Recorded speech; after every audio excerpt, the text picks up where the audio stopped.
Hey everyone, welcome back to my channel. If this is your first time to my channel, welcome. My name is Jess and I like to make you guys videos about cruelty-free makeup, skincare, lifestyle, and mental health type of videos. So today's video is going to be all about my May favorites. May has come to a close and there have definitely been some items that I have been loving, so if you would like to know what those items are, then please keep on watching. So I do want to address the fact that I have been gone for a little bit. I think it's been like 2 weeks or something like that. This is the longest break I've taken in a very long time, and it is purely based on mental health. I haven't been doing super well. So you'll notice in this video that a couple of these things are definitely like more wellness, self-care based. So I hope you guys enjoy that. The first item that I want to talk about is a lash glue. And lash glue is one of those things that I think I definitely took for granted for a while. I really kind of assumed that any old type of lash glue would just kind of do the job, and I realized that there are different formulas and different key ingredients that make one work better than another. So I've really been enjoying the House of Lashes eyelash adhesive, and I was a little bit nervous to try this just because I had heard from a lot of people that it is nearly impossible to get off of your eye. Like, you peel off your lashes, like your strip lash or your individuals, and you still have clumps of the glue left. I've been told that by several people. I have a pretty good method of removing eyelash glue if there is some remainder at the end of my night, so I'm not super fussed about that, but it stays on such a long time. I've stood in front of wind, in front of like fans blowing, and my lashes haven't pinged off. And so to me, that's very impressive. It's just a very simple brush applicator, just as most lash glue is, and it has a little iridescent kind of packaging on it. But I did pick this up from houseoflashes.com. This is cruelty-free and vegan, if that is something that you look for in a lash glue. I would try it out. The next product I'm going to mention is a highlighter. I have 2 highlighters in this video. I apologize. I like to be a little glowy. Glow is good. This is the ColourPop Super Shock Cheek in the color Flexitarian. I feel as though I've definitely mentioned this product before. It is super beautiful and it's kind of a cream to powder finish. So stunning. I'm wearing it on my cheeks today. I'm wearing just a teeny bit of it. Nothing too crazy, but just dab a little extra. And I just really love the texture of this. I love that it doesn't really like make my pores look a lot bigger. It doesn't really enhance texture too badly, but it does have this like really bright high shine finish. So I love it. I think it's really fantastic whether you use it with your finger, a brush, a sponge. I just think that it's really good value for money. Wow, my nose is very shiny all of a sudden. Jeez. This is pretty much an everyday thing for me. Like, is my nose too shiny or is it okay? Are we gonna scare people or is it good? Another highlight I've been loving is from RITUEL Defee, and this is the Solaris Rare Light Luminizer, and this is a cream highlight. I've shown this before in my RITUEL Defee brand focus video, and I will link that in the cards for this video if you guys would like to see how I feel about the products that I tried. This is a really gorgeous cream highlighter, and I've actually been using this. I used this twice this month, and once on a photo shoot that I did, and the other time was freelance on a client, and I really love the way that this looks. It just adds the most beautiful, natural, bright sheen to the face, and you can use this on the body as well. It's the fun thing about highlighters, just depending on the formula, they can actually work really well on the high points, like the collarbones or like the tops of the shoulders. The Solaris highlighter is beautiful. I haven't tried any of the other RITUEL Defee highlighters, but I'm sure that they're knockout products. So I love this as well this month. Last month I did change my hair color, and then this month has been all about like making my brows fit with my hair color as it kind of transitions through the stages of red. So right now it's quite dark and I'm really happy with the color. I think it's beautiful. My fiance calls it like a black cherry color and I love it.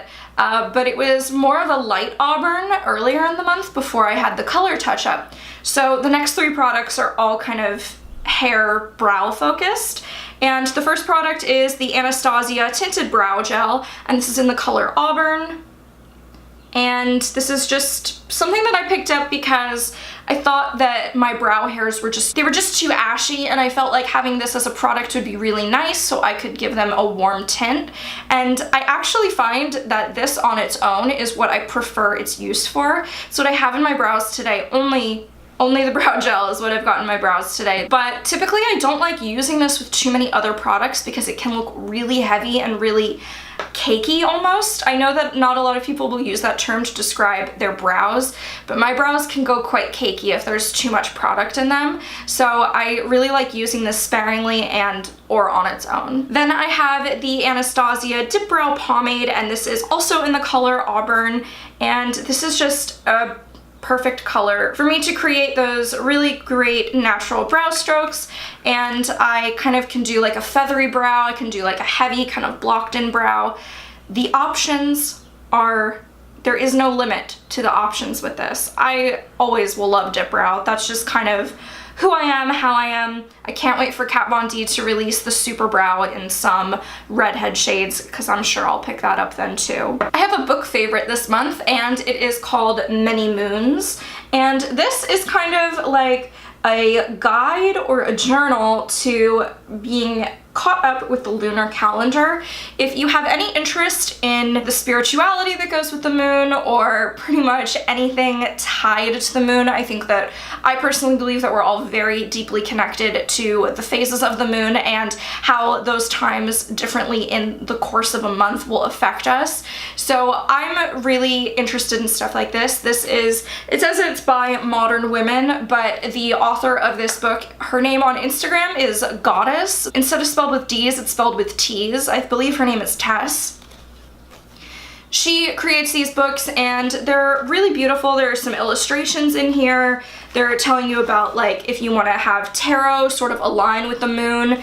They are a calendar-based book, so at some point you do need to buy the next one so you have that information about the moon to come. But she, I believe, is going to do one more edition of this and then she might be stopping. So hopefully she doesn't stop, but this is a really great book. It just talks about what you can expect to happen through your month. I think it's really rad. It just has like a breakdown of the moon. So if this is something you're interested in, I will leave a link for it down below. Another more wellness product is this little roller ball of Palo Santo, which is just an essential oil blend. I like to rub this kind of on like the inner part of my thumb, rub my hands together. You can do this on your wrist as well, but warm it up and then just breathe it in.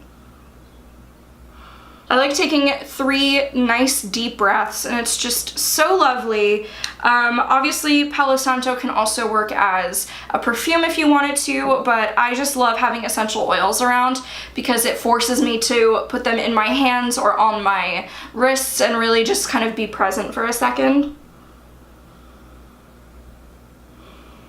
And obviously it smells lovely as well. So having a little roller ball of essential oil is never a bad thing in my opinion. And then the last product I want to talk about comes with kind of 2 backup products, and it is a little jade roller.